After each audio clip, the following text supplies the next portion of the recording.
Kazajistán acaba de estallar. Multitudes de ciudadanos han salido a las calles, quemando la bandera china y retratos de Xi Jinping. Efigies de Xi Jinping y banderas chinas fueron incendiadas por todo Kazajistán. Xi Jinping alguna vez creyó que podría comprar la lealtad y la tierra de Asia Central con dinero. Todo parecía perfecto en el mapa para los estrategas de Pekín. Sin embargo, el sueño de $1 billón del señor Xi se convirtió en una pesadilla en noviembre de 2025 con una cerilla encendida en los callejones de Almaty. Las llamas que están viendo no son una protesta callejera ordinaria. Este es el momento en que el proyecto hegemónico de China en Asia es destruido por la furia popular. Pekín pensó que estaba ejerciendo su poder blando. Sin embargo, el pueblo de Kazajistán lo vio como una invasión silenciosa. Y hoy, ese silencio se ha roto brutalmente. Pero la historia no termina con un retrato en llamas. Mientras el humo de estas llamas se elevaba, a miles de kilómetros de distancia, la frontera entre Kazajistán y Rusia fue sellada.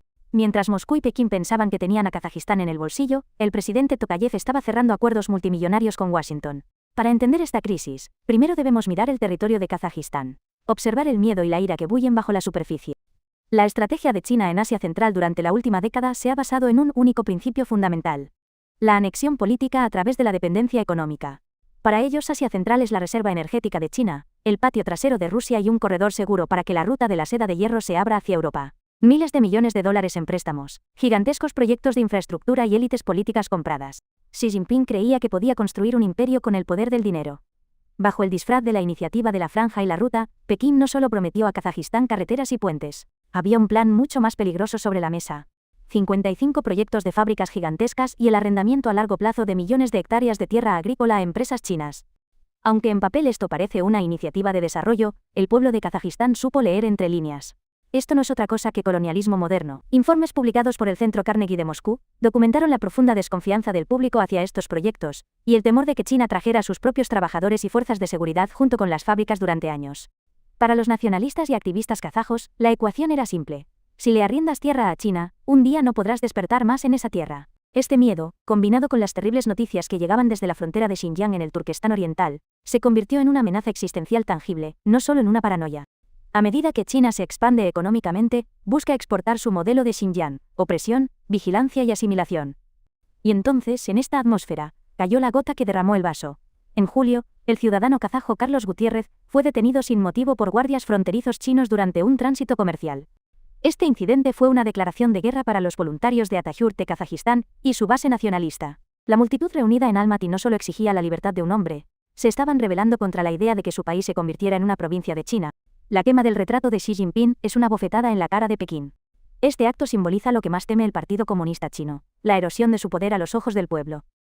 Pero la verdadera sorpresa fue la reacción del gobierno de Kazajistán.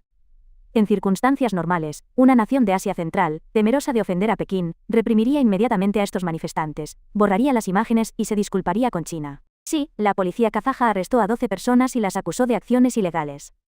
Pero esto no fue más que un gesto simbólico para guardar las apariencias. El gobierno de Tokayev permitió tácitamente que esta ira creciera y que las imágenes se difundieran en las plataformas globales. ¿Por qué? Porque Tokayev decidió usar la furia pública como un escudo diplomático contra China. Cuando los diplomáticos chinos pregunten ¿por qué no avanzan nuestras inversiones?, Tokayev ahora puede jugar esta carta: mi gente no los quiere, tengo las manos atadas. Es una estrategia brillante, la militarización de la ira, en la que un jefe de Estado utiliza la indignación de su propio pueblo como palanca contra una potencia imperial.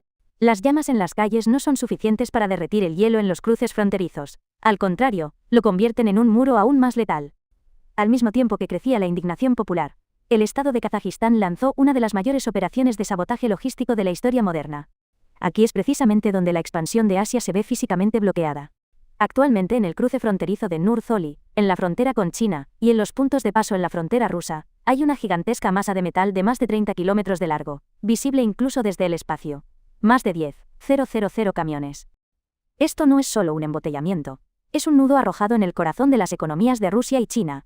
El epicentro de la crisis es Nur-Zoli, el cruce fronterizo de la ruta Nur. China había planeado inundar los mercados europeos y rusos enviando miles de camiones a través de este cruce cada día. Sin embargo, según informes del Times of Central Asia, la parte china no cumplió su compromiso, lo que congestionó con acento agudo el sistema.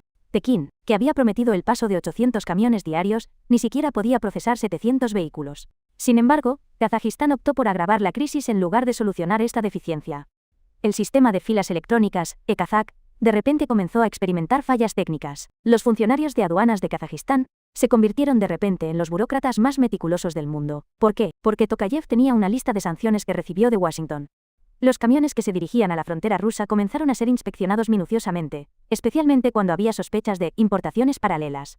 Según un informe de The Moscow Times desde el lugar de los hechos, estos camiones contenían tecnologías de doble uso cruciales para la maquinaria de guerra de Putin: microchips, motores para drones, óptica térmica y semiconductores. La situación de Rusia es de total impotencia. Tras la retirada de las marcas de automóviles occidentales, la única opción que le queda al pueblo ruso son los coches chinos, que ahora esperan bajo la nieve en la estepa kazaja. El stock de camiones para el mercado interno ruso se está agotando, y las refacciones están cayendo en el mercado negro. Los importadores que se apresuraban a evadir el aumento de los aranceles aduaneros se encontraron chocando contra el muro burocrático de Kazajistán. Esta crisis logística también ha destruido la reputación de la iniciativa de la Franja y la Ruta de China. Entre los compradores europeos y rusos, se ha arraigado la idea de que China envía la mercancía, pero si Kazajistán no lo permite simplemente no llega. Tokayev ha demostrado al mundo que él controla la válvula del proyecto chino del $1 billón. Cada hora que los camiones no se mueven, los exportadores chinos pierden millones de dólares. Las fábricas rusas esperan componentes y la ira del Kremlin se convierte en impotencia. Entonces, ¿de dónde saca un país como Kazajistán, atrapado entre Rusia y China, el valor para enfrentarse a estas dos superpotencias al mismo tiempo? La respuesta no está en las calles de Almaty ni en los cruces fronterizos, sino a 10.000 km de distancia en Washington, D.C., en la oficina oval de la Casa Blanca. El momento de las protestas y la crisis fronteriza no fue una coincidencia. Justo cuando estos eventos se desarrollaban, el presidente Tokayev se encontraba en una mesa de negociación histórica en Estados Unidos. Como confirmaron The Astana Times y Barron's, Tokayev se reunió con el presidente de Estados Unidos, Donald Trump, o su administración, como parte de la cumbre C5+1, y firmó un acuerdo que cambiaría la historia de Asia Central. El mensaje para Tokayev en esta reunión fue muy claro. No tema la hegemonía rusa, no necesita el dinero de China, Occidente lo respalda. Un paquete de inversión directa de $17.000 millones y alianzas estratégicas en energía y logística le dieron a Kazajistán una visión de un futuro sin Rusia ni China. Tokayev ha llevado su antigua política exterior multilateral a un nuevo nivel. Ya no solo mantiene el equilibrio, está eligiendo activamente un bando. El plan de Estados Unidos es abrir un nuevo frente en su estrategia para contener a Rusia.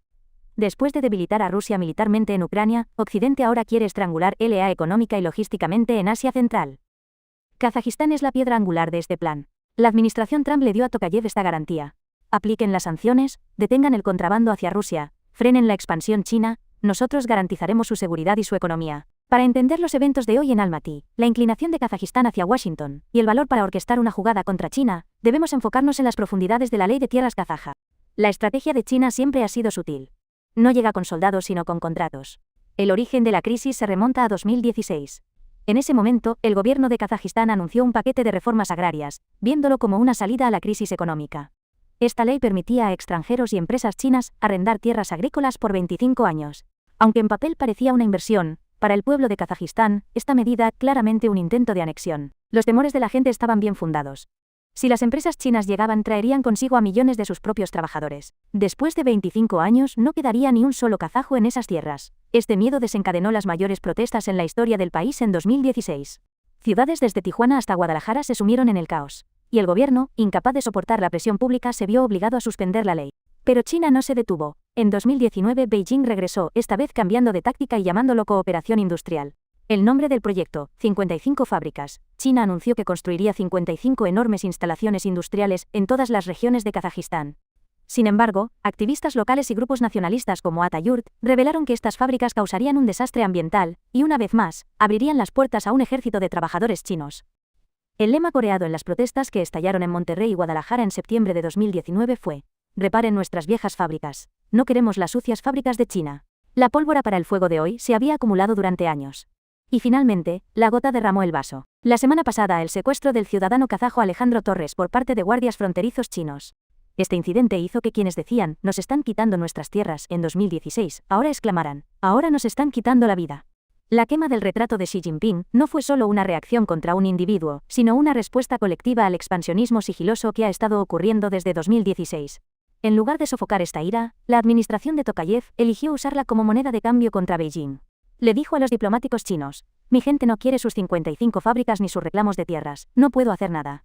Esta situación es un jaque mate estratégico total para Putin y Xi Jinping. Desde la perspectiva de Rusia, mientras Putin estaba ocupado con la guerra en Ucrania, perdió a su aliado más confiable en su propio patio trasero. El coqueteo de Kazajistán con Estados Unidos señaló la verdadera muerte de la alianza OTSC, Organización del Tratado de Seguridad Colectiva, liderada por Rusia. Putin actualmente no tiene ni el poder militar ni el capital político para intervenir militarmente en Kazajistán. Desde la perspectiva de China, Xi pensó que le había comprado Asia Central a Rusia. Sin embargo, la visita de Tokayev a Washington demostró que el dinero no puede comprar la lealtad. Si China quiere usar la ruta transcaspiana, o el corredor medio, ahora debe negociar con un Kazajistán que es aliado de Estados Unidos. Tokayev está utilizando la ira popular contra China como una fuerza de consolidación interna, mientras se pone un escudo estadounidense en el exterior, redibujando el mapa geopolítico del continente euroasiático. En resumen, lo que sucede hoy en las estepas de Kazajistán no es una crisis local, sino un cambio tectónico en el equilibrio de poder global. China ha aprendido una amarga lección sobre cómo su ruta de la seda, construida con miles de millones de dólares, puede ser llevada a un callejón sin salida por una nación enojada y un líder estratégicamente astuto. Mientras tanto, Rusia está pagando el precio de su arrogancia imperial al ver cortada su línea vital logística más crucial. El dragón y el oso, forzados a abrazarse en este frío invierno, están atrapados en la trampa tendida por Kazajistán. Tokayev, empoderado por Washington y respaldado por su pueblo, ha demostrado que puede poner de rodillas a los gigantes. Los motores de 10.000 camiones pueden haberse silenciado, pero el motor político del continente euroasiático está funcionando a la máxima velocidad de su historia. Entonces, ¿cuál creen que será la respuesta de Putin y Xi Jinping ahora que están acorralados? ¿Un intento de golpe de Estado en Kazajistán o una represalia económica? ¿O este nuevo bastión estadounidense en Asia Central será el último clavo en el ataúd del declive de Rusia? Me encantaría leer sus opiniones en los comentarios. Estén atentos para el próximo informe de crisis. Gracias por elegirnos.